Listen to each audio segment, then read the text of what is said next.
Primeira Epístola de Paulo a Timóteo, capítulo 3. Fiel é a palavra. Se alguém aspira ao episcopado, excelente obra almeja. É necessário, portanto, que o bispo seja irrepreensível, esposo de uma só mulher, temperante, sóbrio, modesto, hospitaleiro, apto para ensinar, não dado ao vinho, não violento, porém cordato, inimigo de contendas, não avarento, e que governe bem a própria casa, criando os filhos sob disciplina, com todo respeito, pois se alguém não sabe governar a própria casa, como cuidará da igreja de Deus? Não seja neófito, para não suceder que se ensoberbeça e incorra na condenação do diabo. Pelo contrário, é necessário que ele tenha bom testemunho dos de fora, a fim de não cair no opróbrio e no laço do diabo. Semelhantemente, quanto aos diáconos, é necessário que sejam respeitáveis, de uma só palavra, não inclinados a muito vinho, não cobiçosos de sórdida ganância, conservando o mistério da fé com a consciência limpa. Também sejam estes primeiramente experimentados, e, se mostrarem irrepreensíveis, exerçam o diaconato. Da mesma sorte quanto às mulheres, é necessário que sejam elas respeitáveis, não maldizentes, temperantes e fiéis em tudo. O diácono seja marido de uma só mulher e governe bem seus filhos e a própria casa, pois os que desempenharem bem o diaconato alcançam para si mesmos justa preeminência e muita intrepidez na fé em Cristo Jesus. Escrevo-te estas coisas, esperando ir ver-te em breve, para que, se eu tardar, fiques ciente de como se deve proceder na casa de Deus, que é a igreja do Deus vivo, coluna e baluarte da verdade. Evidentemente, grande é o mistério da piedade. Aquele que foi manifestado na carne, foi justificado em espírito, contemplado por anjos, pregado entre os gentios, crido no mundo, recebido na glória. Isaías, capítulo 36.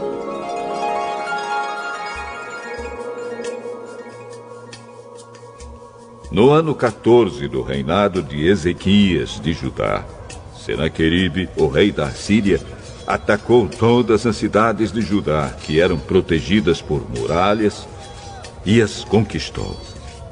Depois ele mandou que o comandante do seu exército fosse de Laques a Jerusalém com uma enorme força militar para exigir que o rei Ezequias se entregasse.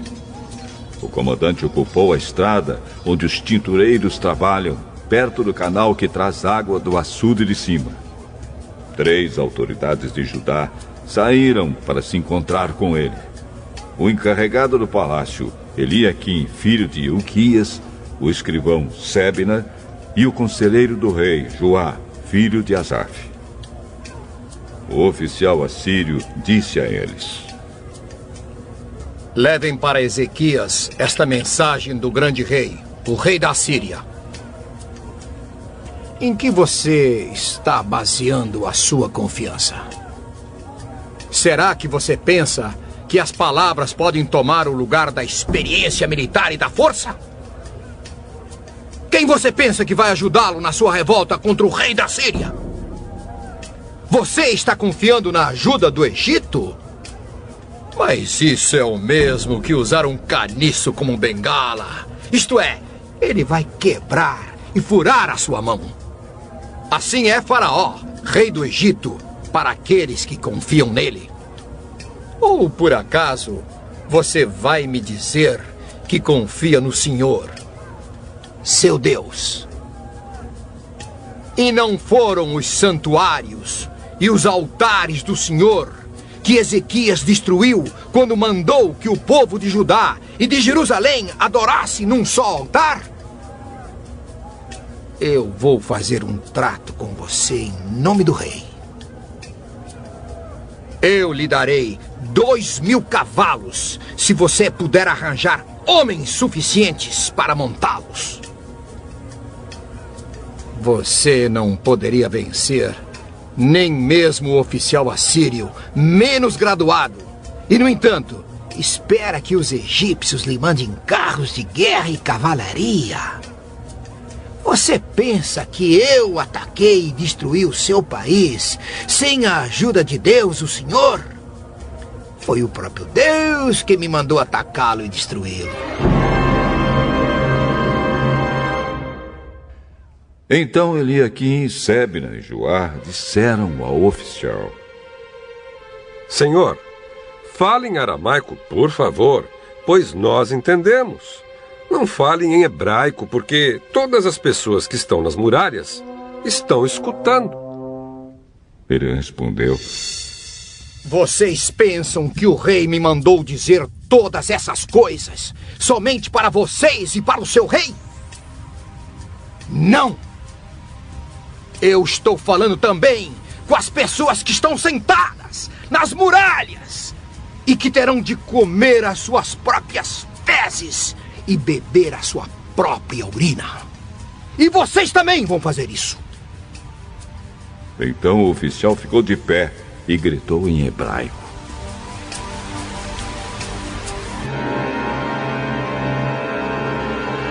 Escutem o que o grande rei, o rei da Síria, está dizendo a vocês. Ele mandou avisar que não deixem que Ezequias os engane, pois ele não poderá salvá-los. E não deixem que ele os convença a confiar no Senhor.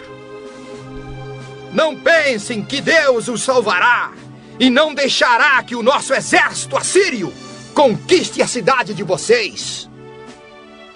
Não deem atenção a Ezequias. O rei manda que vocês saiam da cidade e se entreguem. Vocês terão licença para comer uvas das suas próprias parreiras e figos das suas figueiras e para beber água dos seus próprios poços. Até que o rei os leve para morar num país parecido com o de vocês, onde há plantações de uvas para dar vinho e onde há trigo para fazer pão. Não deixem que Ezequias os engane, fazendo vocês pensarem que Deus vai salvá-los. Será que os deuses das outras nações as salvaram do rei da Síria? Onde estão agora os deuses de Amate e de Arpade? Onde estão os deuses de Sefarvaim? Será que eles salvaram Samaria do meu poder? Quando foi que os deuses de todos esses países o salvaram do nosso rei? O que é então que faz vocês pensarem que o Senhor pode salvar Jerusalém do poder dele?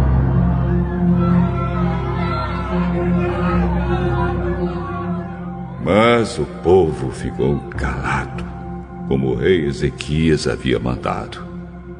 Eles não disseram nem uma só palavra. Então Eliaquim, Sebna e Joá rasgaram as suas roupas em sinal de tristeza e foram contar ao rei aquilo que o oficial assírio tinha dito. Isaías, capítulo 37. Assim que o rei Ezequias ouviu o que eles contaram, rasgou as suas roupas em sinal de tristeza.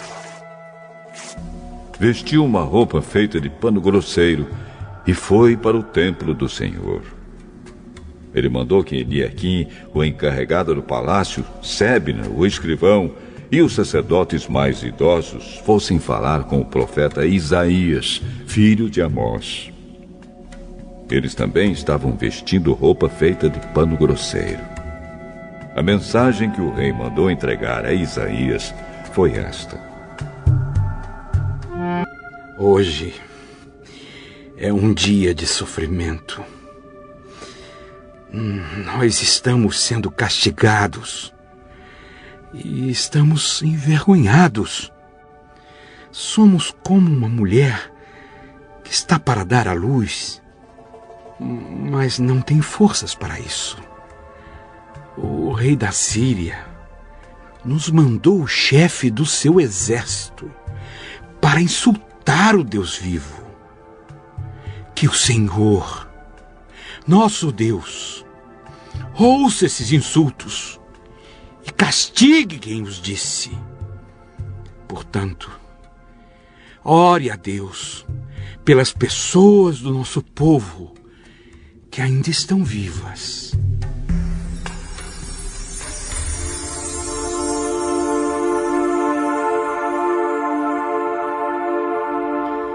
Isaías recebeu a mensagem do rei Ezequias e mandou esta resposta.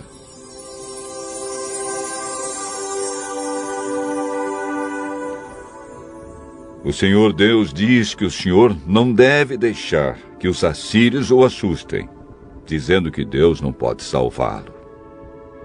Deus vai fazer o rei da Assíria ouvir uma notícia que o fará voltar para a terra dele, e Deus vai fazer com que ele seja morto ali.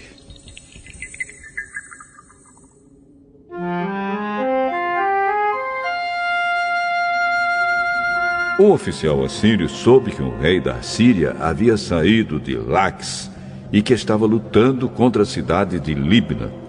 Portanto, foi até lá para falar com ele. O rei ouviu dizer que o exército dos egípcios, comandado pelo rei Tiraca, da Etiópia, vinha vindo para atacá-lo. Então mandou uma carta para o rei Ezequias de Judá. A carta dizia assim: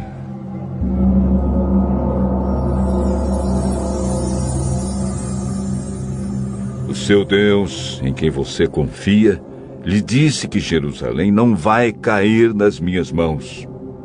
Mas não deixe que ele o engane.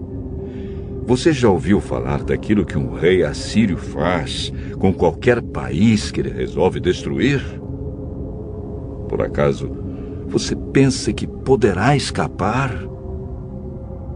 Os meus antepassados destruíram as cidades de Gozã, Arã e Rezefe, e mataram o povo de Éden, que morava em Telassar, e nenhum dos seus deuses os pôde salvar. Onde estão os reis das cidades de Hamate, de Arpade, de Sefarvaim, de Ena e de Iva?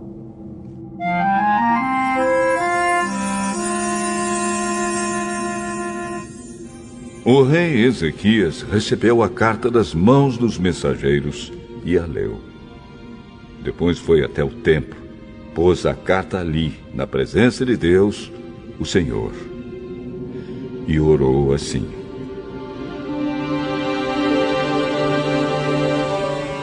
Ó Senhor, Todo-Poderoso, Deus Israel, que estás sentado no teu trono, que fica acima dos querubins. Só tu és Deus, e governas todos os reinos do mundo. Tu criaste o céu e a terra. Ó Senhor, olha para o que está acontecendo com a gente. Escuta todas as coisas que Senaqueribe está dizendo a fim de insultar a ti, o Deus vivo.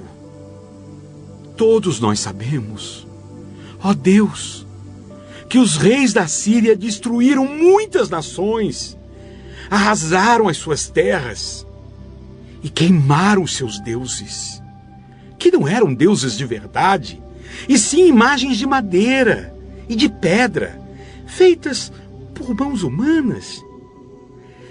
Agora, ó Senhor, nosso Deus, salva-nos dos assírios, a fim de que todas as nações do mundo fiquem sabendo que só tu, ó Senhor, és Deus.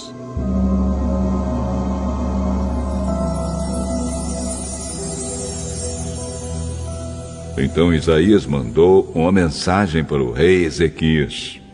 Nela, ele dizia que, em resposta à oração do rei, o Senhor, o Deus de Israel, tinha dito o seguinte: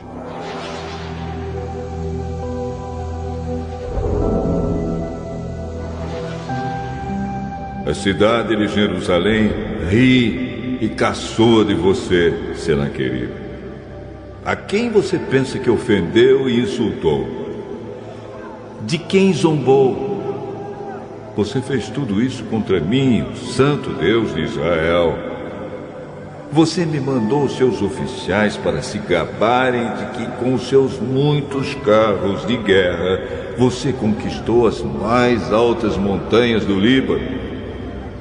Você se gabou de ter cortado os mais altos cedros e os melhores ciprestes e de ter chegado até os lugares mais distantes das florestas. Você se gabou de ter cavado poços em terras estrangeiras e de ter bebido água deles. Gabou-se também de que os pés dos seus soldados fizeram secar o rio Nilo. Por acaso você não sabe que fui eu que planejei tudo isso há muito tempo e que agora fiz tudo acontecer? Eu dei a você o poder de fazer cidades cercadas de muralhas virarem montões de entulho. Por isso, os seus moradores ficaram fracos e andaram cheios de medo e de vergonha. Eles ficaram como o capim do campo e a erva verde, e como a erva que cresce nos telhados e que seca quando o vento quente do leste sopra nele. Mas eu conheço você muito bem. Sei o que você faz e aonde vai. Sei que você me odeia. Eu soube do seu ódio e do seu orgulho. E agora vou pôr uma argola no seu nariz e um freio na sua boca. E farei você voltar pelo mesmo caminho por onde veio.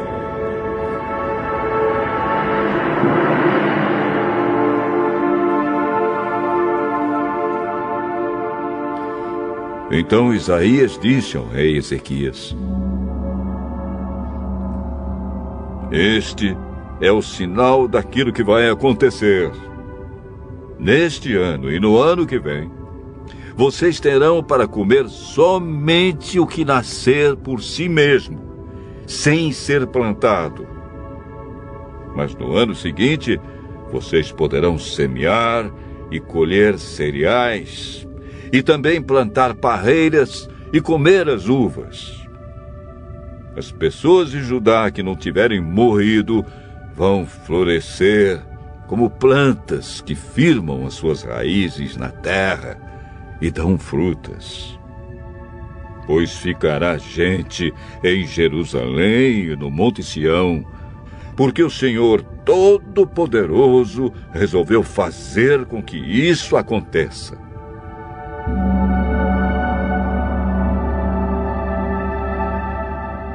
Portanto, o Senhor diz o seguinte a respeito do rei da Síria: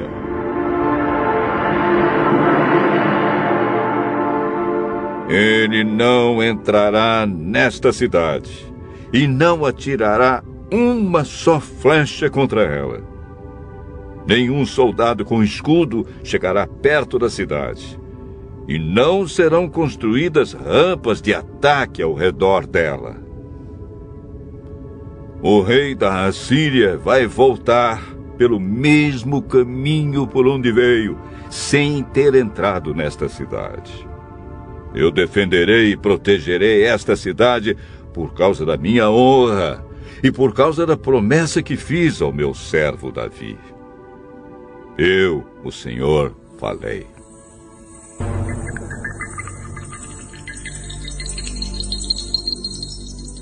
Então o anjo do Senhor foi até o acampamento dos assírios e matou 185.000 soldados. De manhã, os que sobraram viram os corpos dos mortos. Aí Senaqueribe, o rei da Assíria, se retirou, voltou para Nínive e ficou lá.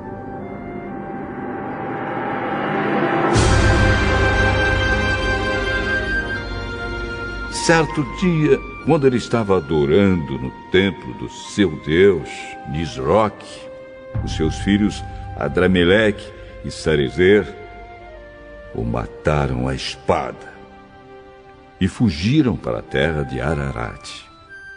Outro filho seu, chamado Esar-Adon, ficou no lugar dele como rei. Como eu amo a tua lei! Penso nela o dia todo. O teu mandamento está sempre comigo e faz com que eu seja mais sábio do que os meus inimigos. Eu entendo mais do que todos os meus professores porque medito nos teus ensinamentos. Tenho mais sabedoria do que os velhos porque obedeço aos teus mandamentos. Não tenho andado pelos caminhos da maldade, pois quero obedecer à tua palavra. Não tenho deixado de cumprir as tuas ordens, porque és tu que me ensinas. Como são doces as tuas palavras! São mais doces do que o mel. Por meio das tuas leis, consigo a sabedoria e assim detesto todos os caminhos da mentira. A tua palavra é lâmpada para guiar os meus passos, é luz que ilumina o meu caminho. Cumprirei o juramento que fiz de seguir os teus justos ensinamentos. Ó Senhor Deus, os meus sofrimentos são terríveis. Conserva-me vivo, como prometeste. Ó Senhor, aceita a minha oração de agradecimento e ensina-me os teus mandamentos. A minha vida está sempre em perigo. No entanto, não esqueço a tua lei. Os maus armaram uma armadilha para me pegar, mas eu não desobedeci aos teus mandamentos. Os teus ensinamentos são a minha riqueza para sempre. Eles são a alegria do meu coração. Eu resolvi obedecer às tuas ordens até o fim da minha vida. Não suporto as pessoas falsas, mas amo a tua lei. Tu és o meu esconderijo e o meu escudo. Eu ponho a minha esperança na tua promessa. Afastem-se de mim, vocês que praticam o mal, e eu obedecerei aos mandamentos do meu Deus.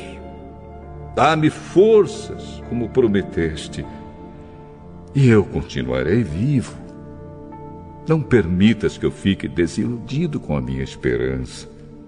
Dá-me apoio e estarei em segurança, e sempre darei atenção às tuas ordens. Tu rejeitas todos os que desobedecem às tuas leis, pois os seus planos enganosos não valem nada.